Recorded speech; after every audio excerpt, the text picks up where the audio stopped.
name is Stephanie, and this is my daughter, Maddie. On January 20th, Maddie received her second dose of the Pfizer COVID vaccine. She developed severe chest pain, and the way she described the chest pain, it feels like my heart is being ripped out through my neck. I'm a bags rebel, can't say I'm looking for trouble, yeah. You can't handle when I step up to the mantle, yeah. Ay, bags rebel, these sheep are designed for the heat. See them shaking when I'm up on the beat. They can't handle the words that I speak, yeah.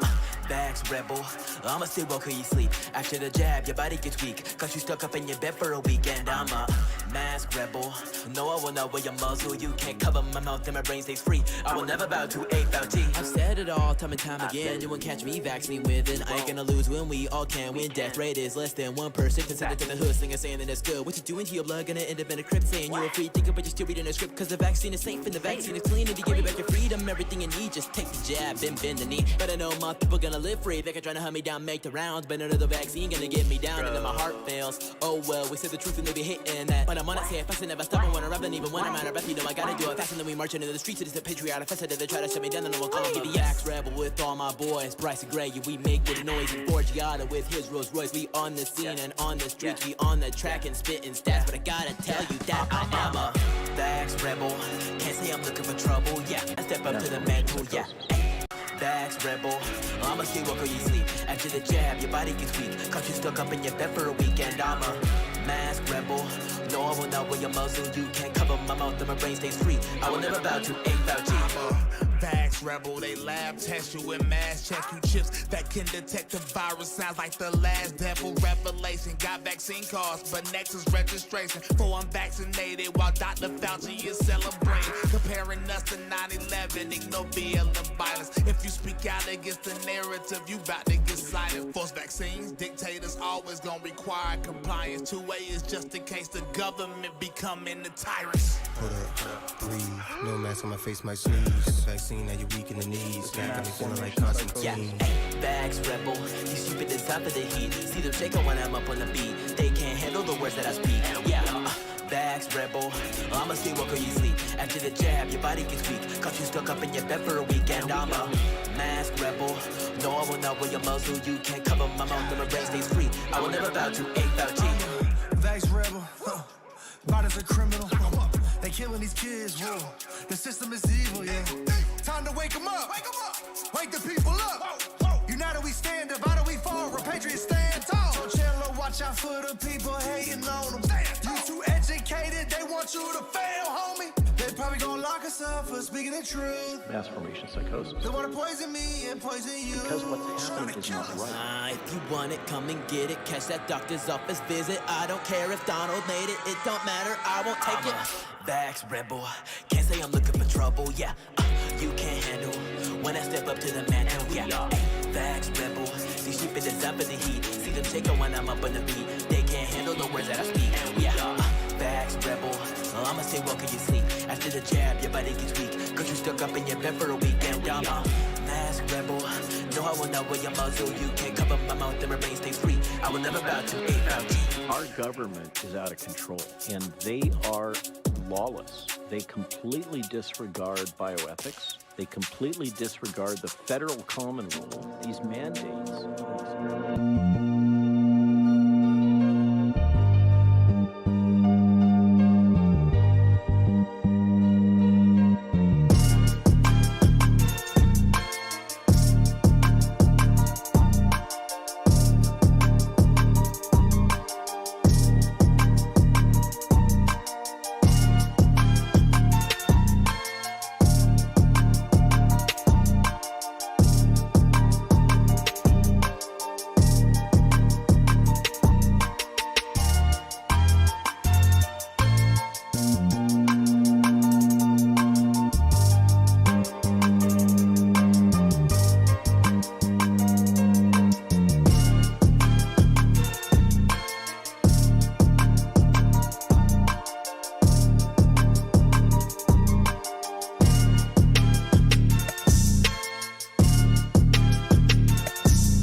Good Good evening, ladies and gentlemen, boys and girls, people of all ages from all across the world. You are now tuned into Crump Live, where we break down what is going on in the world, but we chill it out, we have some fun, we just slow down, and meander our way through the news of the night. I was gonna say day, because that would have rhymed, but unfortunately, it's not daytime. This is our twice weekly show we do every evening at 8 p.m. on Tuesdays and Thursdays, which is different than our daily show we do, where we cover the news. This one is covering the news still, but with a kind of different tone to it. We like to have a bit more fun here. Think of it, Chandler Brief at night, but this is our show, Crump Live. We actually did this one first.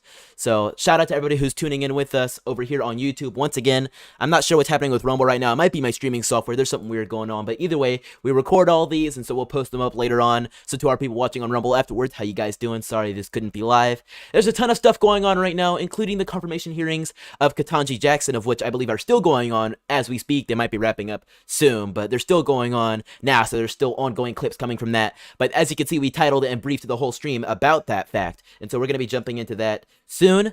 But first things first, I want to remind you guys that this stream is, of course, supported by viewers like you and our illustrious Hall of Heroes, of which are right above us. So big thank you to Patricia, or big thank you to P. Diaz, and to anybody else who wants to take the Hall of Heroes spot here. You can do so in the comments or in the description below. But let's just jump into this, because there's some stuff going on right now with Katanji Jackson. And if you guys don't know, she is the lady who has been nominated by President Biden, whatever that means, to be the next Supreme Court Associate Justice.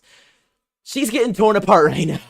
And I don't even mean that in a kind of joking way. No, she is literally being ripped to shreds by Senators Josh Hawley and a few other senators as well. It's not looking good for her. Now, of course, who knows the way it may go. If she gets smeared bad enough, she might not pass confirmation. We'll have to see how that happens. But right now, she's being torn apart in committee.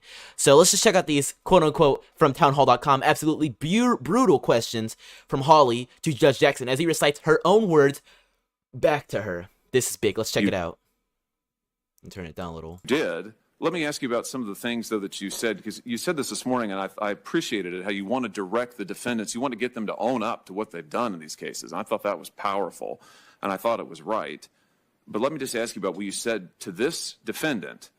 You said to this defendant, for whom you sentenced to only 3 months in prison, that your collection, I'm quoting you, your collection at the time that you were caught was not actually as large as it seems. The government felt the need to respond to you on the record. They said the government doesn't believe that it's appropriate to just disregard the number of images, that the number of images can be appropriate. And indeed, in this case, the defendant has amassed an extremely large collection of child pornography.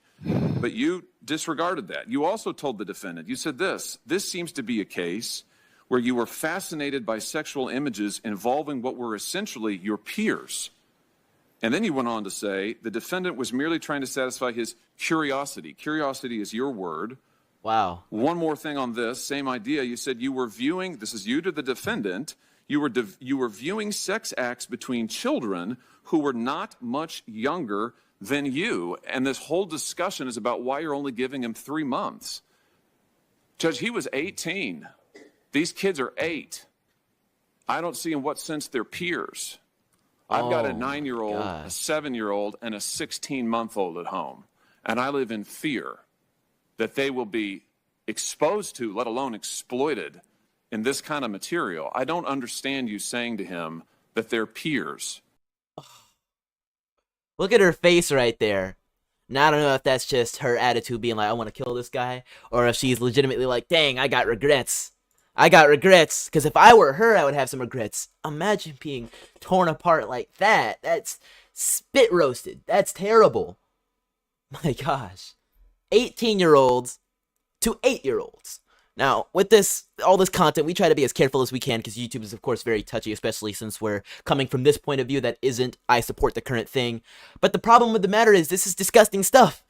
So it's not that easy to skirt around when this is the entirety of the story, when it's at such a bad place that you can't help but wonder what is going on. Let's swap over and see what else is going on. This is maybe Josh Hawley's strongest point in his back and forth with KBG over sentencing of child predators. He read from a sentencing in which she said she feels so sorry for the family of the perpetrator, and for you, and for the anguish this has caused all of you. Oh my gosh. Well, let's keep talking about this case. You also said to this individual, who is an adult, tried as an adult, 18 years old, you also said to him, besides saying that you thought his victims were his peers, you also said there's no reason to think. Oh man. Oh, I gotta drop like an oof on that. Wow. That you are a pedophile. And then you went on to say, again, that's another reason why you weren't going to give him, you're only going to give him 3 months, because you had judged that he wasn't a pedophile. And then you said, and this is something I really need your help understanding, then you apologized to him. And I just have to tell you, I can't quite figure this out. You said to him, this is a truly difficult situation. I appreciate that your family's in the audience. I feel so sorry for them and for you and for the anguish this has caused all of you. I feel terrible about the collateral consequences of this conviction. Well, let's keep. Truly despicable. How long ago was this? How long ago? Because I just gotta know. I mean, it's terrible no matter when, but how long ago was this? I truly am curious. You go on to say, offenders are truly shunned into society. I'm trying to figure out, Judge, is he the victim here, or are the victims the victims? You're saying that you're apologizing to him. You're sorry for the anguish this has caused him. Where's the justice for the actual victims, right? And then you go on to say, sex offenders are truly shunned in our society. I'm just trying to figure out, Judge, is he the victim here, or the victims the victims? You're saying that you're apologizing to him. You're saying you're sorry for the anguish this has caused him. And then you go on to say sex. I'm running out of words here. I don't want to go further down that rabbit hole. I just want to jump to this one as well. This one's very recent. This one was like just a few minutes ago.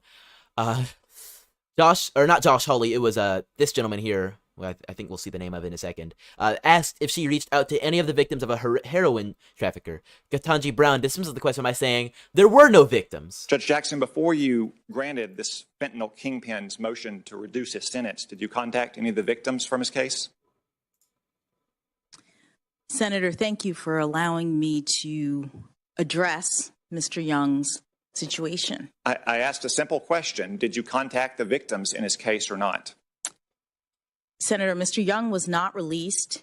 His sentence was reduced, and I did not contact the victims in his case because there were no victims.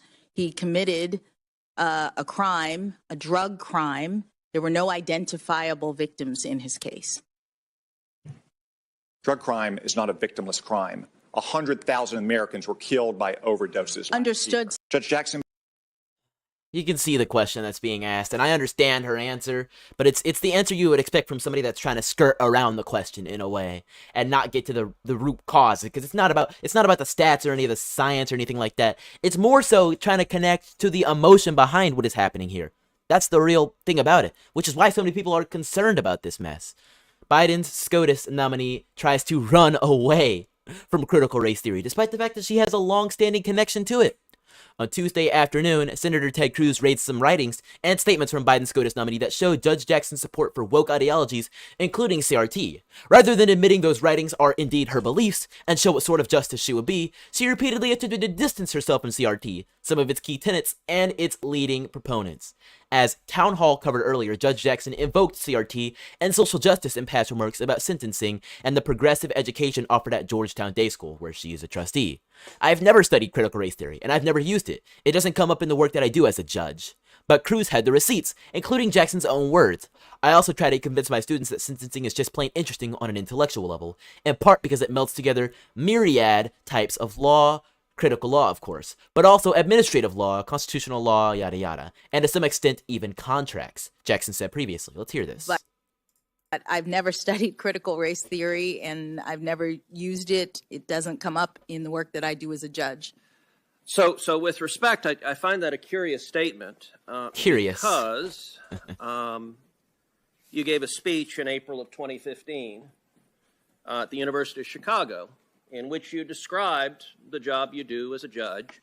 And you said sentencing is just plain interesting because it melds together myriad types of law, criminal law. Oh my gosh. Brother's got the visual aids. Look at this man. Oh man. How do you... He pulls up with this stuff. I'm laughing. And of course, constitutional law, critical race theory. So you described in a speech to a law school, what you were doing is critical race theory. If she can see it, why is she contradicting what her own words are when they're visibly in front of her? I don't understand people, man. And so I guess I would ask, what did you mean by that when you gave that speech? With respect, Senator, the quote that you are mentioning there is out of context. Was about sentencing policy. It was not about sentencing.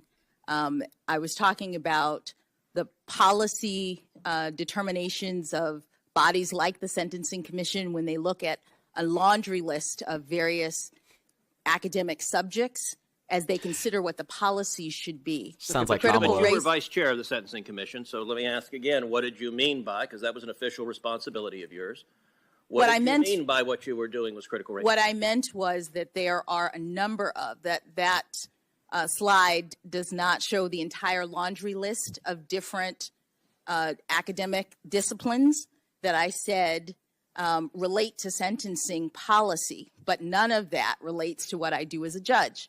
How can she say so many words and end up saying absolutely nothing? That's what I'm wondering. Hard to rectify Jackson's claims that she has never used critical race theory with her speech explaining her use of critical race theory. But Cruz wasn't done. Jackson had also characterized CRT as merely an academic theory taught in law school. But as Cruz noted, the Georgetown Day School at which Jackson is a trustee has a curriculum filled and overflowing with CRT, including books that declare babies are racist. How many babies do you know in law school?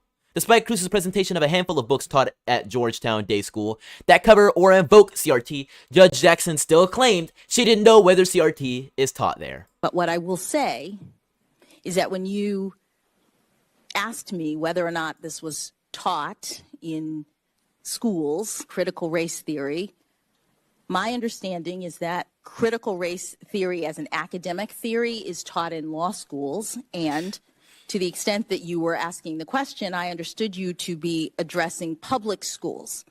Georgetown Day School, just like the religious school that Justice Barrett was on the board of, is a private school. Okay. It's a private school. There you go. Right.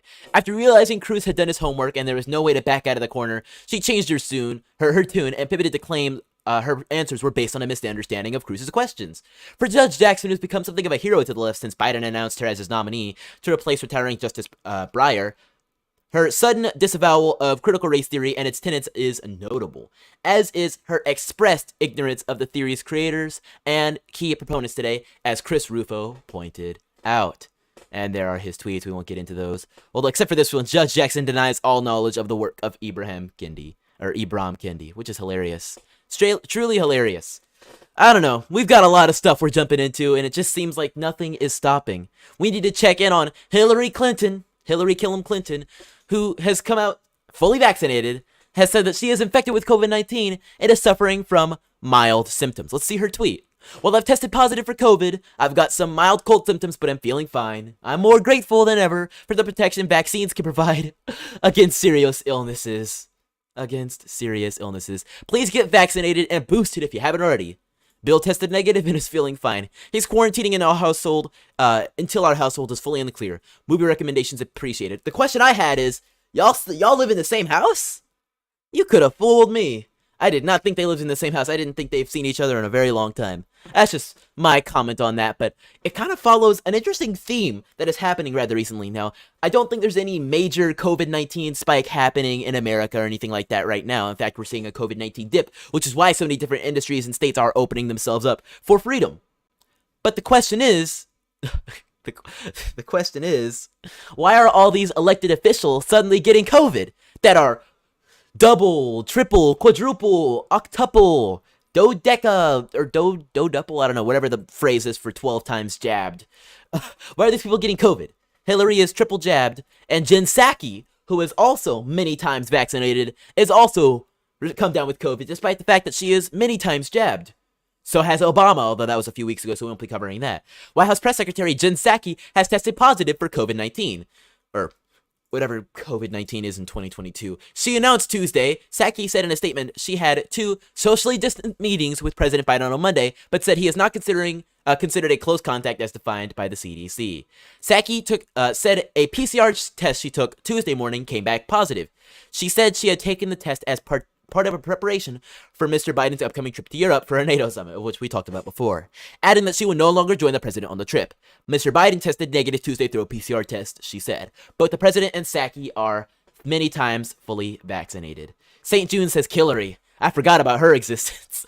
Thankfully so, but a lot of people have been wondering, will COVID-19 be okay after coming into contact with Hillary Clinton?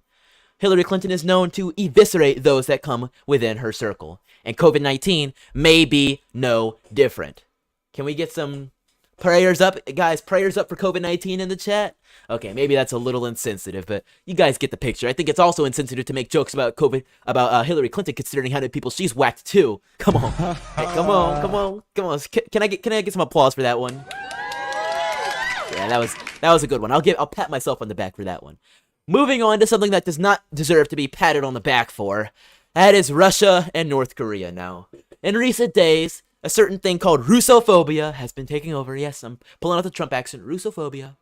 Russophobia has taken over our country. Everybody hates Russia. Now, when I was in office, I had a lot of respect for Putin. He had a lot of respect for me. We were friends. But that son of a gun never wanted to invade Ukraine under my watch. Never happened. Couldn't happen. Anyways, they are invading North Korea, and the fact that they are discussing developing relations. Maybe invading was the wrong word, but they're sure getting up in there, which is interesting. Russia Deputy Foreign Minister Igor Murgolov met with North Korea's ambassador to Russia and discussed developing bilateral relations in the context of changes happening on the international arena. The contact took place as Russia faces increasing isolation over its invasion of Ukraine, which has drawn sweeping international sanctions. North Korea last month blamed the Ukraine crisis on the hegemonic policy and high-handedness of the United States and the West. I wonder how that happened. Rub my leg down. But it's true. They're getting in there. They're finally getting closer and closer together. Brian says North Korea is just a puppet to the Chinese. Interesting. At least we see what's happening now. They're getting connected, developing relations. This is yet another symptom of our Russophobia, of the West separating itself from these other entities. And it's interesting to see. It truly is. You can see why they'd want to separate from us after we're trying to separate from them. Considering in Austin, Texas, they're holding pride parades in elementary schools so that the students can know about community circles and gender identities and orientations. Whatever. An Austin elementary school recently held a pride parade through the halls of the school building as part of their Pride Week, which also features community circles of discussion where students were told to keep the conversation held within the classroom to themselves. Students at Doss Elementary, which serves students in pre-kindergarten through 5th grade, were seen in a video urgently posted to Twitter by the school's assistant principal, which was then deleted, marching through the halls, waving pride flags, holding signs, and shouting, "Pride! Pride!" Let's check this out.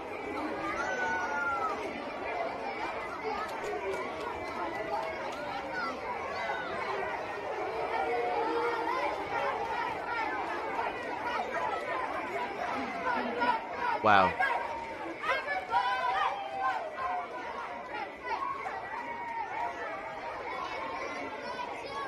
This is not a natural thing. And I don't know how well you guys were able to hear the kids, so I'll turn it up a little bit just so you can hear it a bit better.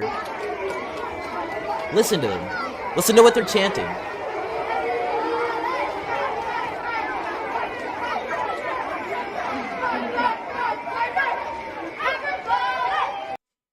And you guys wonder why people are so concerned. You wonder why people will elect somebody simply off of the ability to know what is happening in their classrooms, like they did in Virginia last year. It's pretty obvious to see parents should and need to be concerned. They need to be. This year's Pride Parade will be held during Pride Week from March 21st through 26th. The Austin Independent School District's Pride Week saw the school decorated in rainbow decorations and various gender and sexual identity flags. 4 5-year-olds, of course. Each campus will receive an inspiration guide of suggested activities for Pride Week. Campuses are encouraged to plan activities that engage, educate, and inspire. If you have any questions regarding planning activities or for assistance in selecting resources, please contact your campus coordinator or counselor. And here are more decorations they have for it. No place for hate pledge. I promise to do my best to treat everyone fairly. I promise to do my best to be kind to everyone, even if they are not like me. If I see someone being hurt or bullied, I will tell a teacher. I will help others to feel safe and happy at school. I will be part of making my school no place for hate. With inclusivity inclusivity and what was the other phrase? I know it was Chasten Buttigieg who gave a pride pledge to a bunch of kids, and at the end of it, it was like a place for everyone, inclusion. In fact, let me see if I can pull it up. It's in my subject archives. I think it was this week. I don't know. Might be a little hard to find, but I want you guys to see this. It was Pete Buttigieg. Might not be able to find it right now because there's just so many topics that I've been covering recently. In fact, just to show you guys how deep you can't see it, but I have weeks of 2022 right here, and in here is just every single subject I've covered in 2022, based by the weeks. So we've got a lot of subjects here, and at the end of the year, I'm probably gonna go back and just wrap it all up in a nice little bow, a nice year wrap up. I've been collecting these subjects since February, but here you can see the way that they decorated their school, a massive poster board with just colors, rainbows. We are all connected. All the kids with their pretty little rainbows. Pride Week with more rainbows. And most of them are innocent enough that they more than likely, hopefully, don't know what the heck they're talking about and what the heck the rainbow means in 2022's context. But it's clear to see that people have a lot of opinions. St. June says, I used to love the rainbow. Now I can't stand it. It's sad, too, that it's such a beautiful thing. You guys saw just a few days ago. I was in Hagerstown, Maryland, and I took a picture of a beautiful double rainbow that was above the truckers there. It was right after it was raining hard. We had to sit in a car for a while. But then it stopped raining. The sun came out. It was beautiful. We came out, and it was just a beautiful, large, not just a normal rainbow. It was a double rainbow. In fact, I'll see if I think I can find that one for you guys. But it was beautiful. Here it is, right here. Beautiful. Oh, whoops. Double rainbow.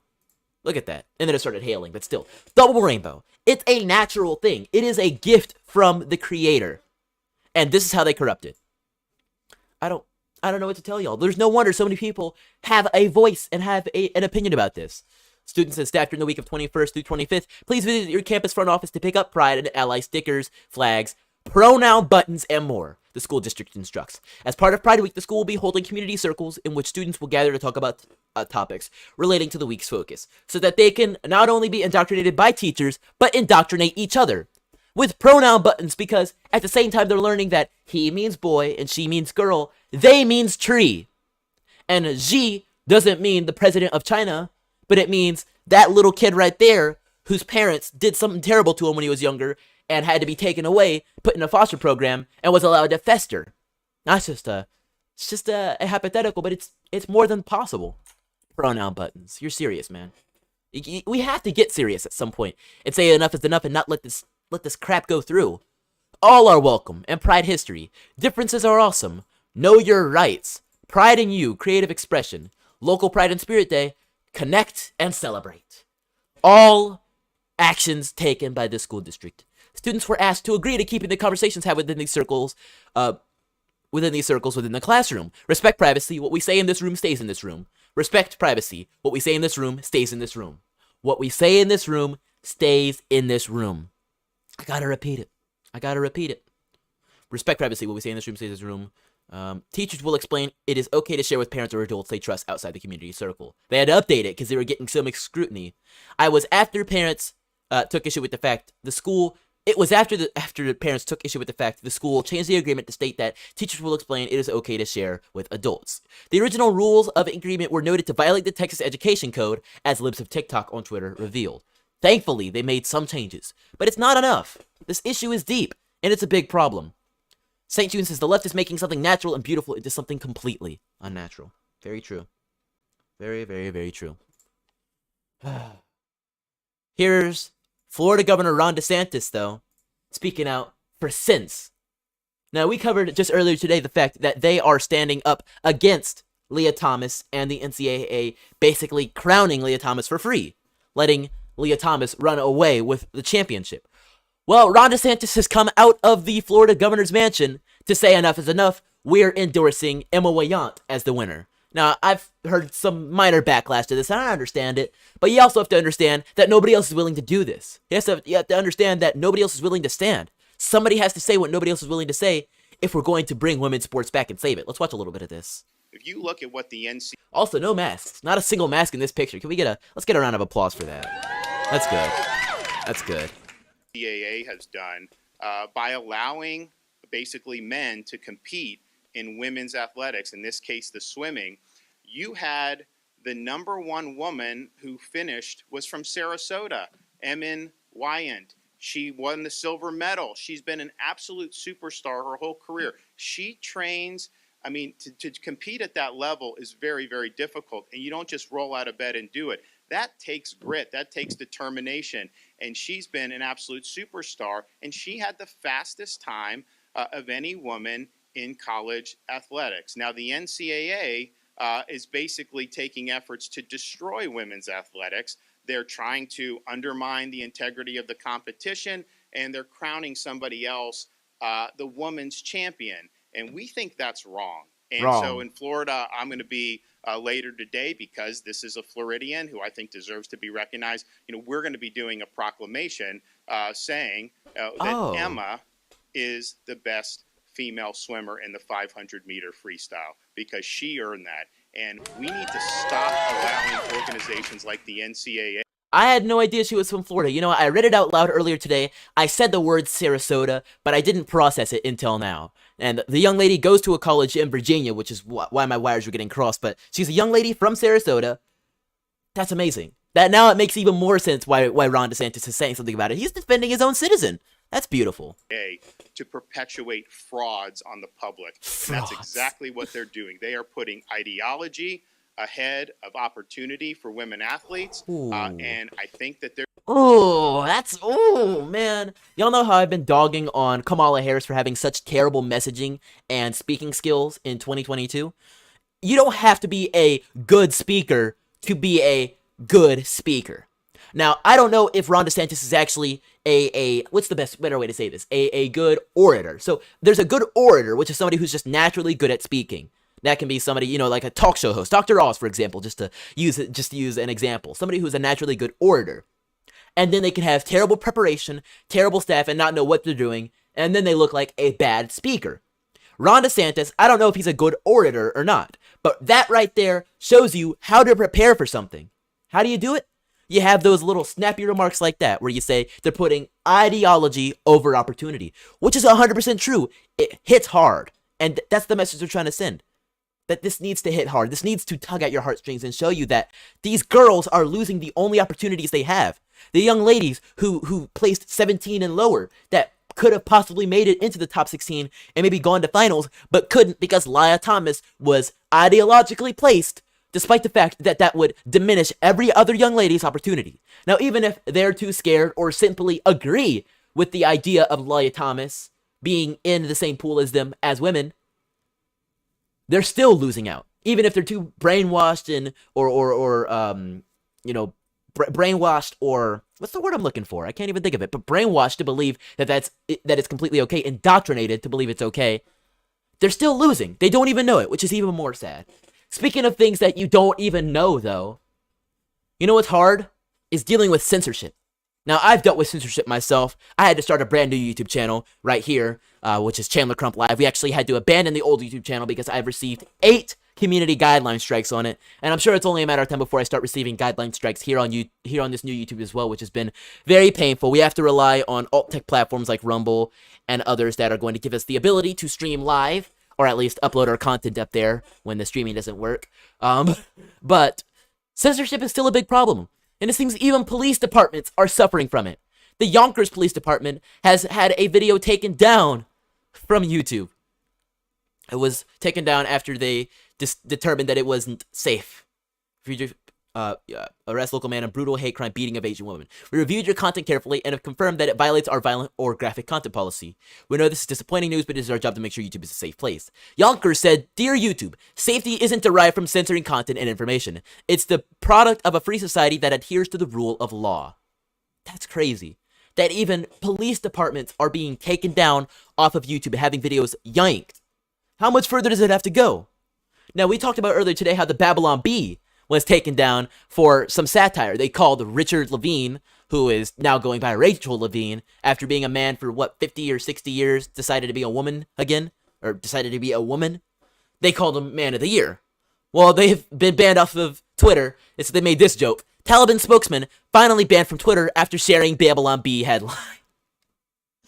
That's the only way it could happen. Now, unfortunately, which is even funnier, it's not true. The Taliban spokesman is still on Twitter.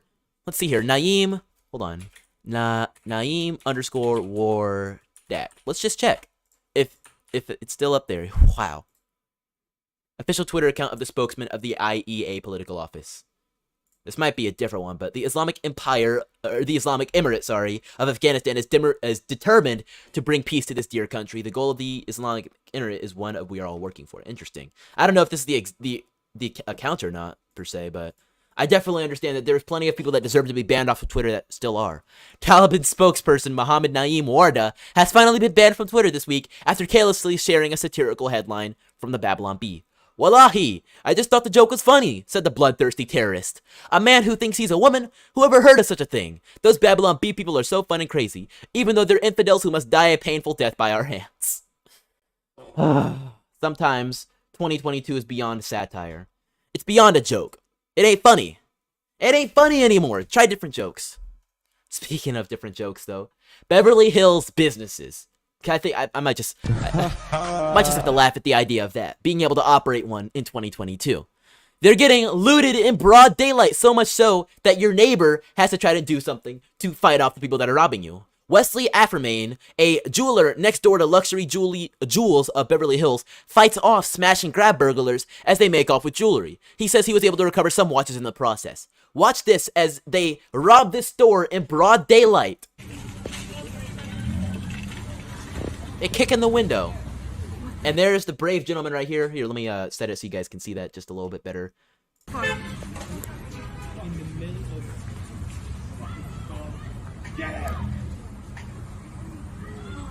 Wow. Watch the dog. Oh my god. Oh look, the dog is running after The dog's chasing him too. Oh my gosh, that's insane. Hold on. Let me run that back a little bit. Oh look, the dog is running after The dog's chasing him too. Beautiful. Oh my god. He's got gray hair too, so he's probably not like super duper young, but he was still willing to scrap up with those thugs for that jewelry. These are your businesses. Somebody said call 911. What's that gonna do, huh? They're gonna see the exact same thing we are. They won't even get to do as much as that guy did. Craziness. 5 suspects descended on a South Beverly Drive jewelry store with sledgehammers, breaking the front window and making off with merchandise. According to police, the smash and grab suspects fled on foot. Detectives with the Beverly Hills Police Department are investigating. Jeez, that's let me turn it down. Wow, so there's the glass falling off. They just have to take the rest of the glass off. Wow. Crazy. Knock down the window and take what you want. Right? This is hurting businesses. Hurting. Aframian described confronting the burglars after hearing banging next door. One of them had sledgehammer, crowbar. They came up to the window right away, started banging. I was in our store, the jewelry store next door, and I heard a bunch of banging. I look out, I see a few guys out here. I come out and I try to stop them. I can't do a video. How did you try to stop them? I gave one a nice kick. Bam! He kind of lost his balance a bit. Then he started running and I gave him another push. Then I pushed him in the street right here. He dropped some of the watches. I recovered them, but then they just bolted through. And I think they got away, unfortunately. I don't know if you guys understand just how painful this is for businesses. Other businesses have been suffering from this as well, and this one's in Philadelphia. Another Center City business just shuttered. Owners of the 7-Eleven told fellow store owners they were sick of being robbed every other night and constant trouble with the homeless. And look where this store was, right across the street from Philadelphia City Hall. Happening right under these leaders' noses, and what are they doing about it? Paper over their windows. Thankfully, their windows didn't get smashed out, at least not this time. This location is now closed for business. Please visit our new location somewhere else. Elbert Street, I think, 1215. And let's see if we can see it's right across from City Hall. Wow. It just goes to show you where we are right now. There's so many problems, and nothing is happening to fix them. In fact, it's getting worse. People are gonna start stealing gas soon, I'm sure of it. They'll find a way to do it. They'll find a way to do it. These gas prices are too dang high. Everybody's been saying it. Trump has been saying it. Biden would never say it, but he knows it's true. He just wouldn't know how to say it. Kamala would probably ask for help, talking about the gas prices. but maybe we should remind them where they're at right now. If you want to share just how terrible these gas prices are, these aren't real yet, but I've heard that they're climbing closer and closer. In fact, some areas are hitting $7 a gallon, which is insane. Then pick up this shirt on our merch store, teespring.com, where you can get a hold of these shirts with these just abysmal gas prices. $9.99 for premium. We know who did that. Check it out, available in the description for our merch store. It's also available in the chat. Big shout out to our people who have been supporting us during this show. Shout out to everybody who's left a like. Shout out to my people who are going to be watching this on Rumble later. And big thank you to our current Hall of Heroes, who are our donors who support the stream. If you're interested in joining them, all those options are available in the description below, as well as donorbox.org/support-Chandler. We also, of course, support Cash App donations available right up there. Thank you to everybody who's tuned in to today's episode of Crump Live. We had a great time, tons of stories, lots of laughs with Katanji Jackson, which is laughable and sad with the way she's been handling things. My prediction is she'll still be confirmed, but it will be very close down the line. I think there are some Democrats who are going to turn. I've heard Joe Manchin has decided that he will not vote in favor of her confirmation, but I also expect some Republicans to turn coat as well, like Mitt Romney and maybe even some others. So we'll just have to see what happens with that. Either way, more news coming soon. You guys can check back in with us tomorrow at 3 as we do our show every weekday at 3 Eastern, where we cover the news. It is the Chandler Brief. I'm looking forward to seeing you guys once again tomorrow. St. June says thank you, Hall of Heroes. Shout out to everybody who is watching us here. Thank you guys so much. I'll catch you guys tomorrow at 3. And aside from all that, I'll catch you next time, free thinkers. Don't forget to spread the virus of intelligence. Peace.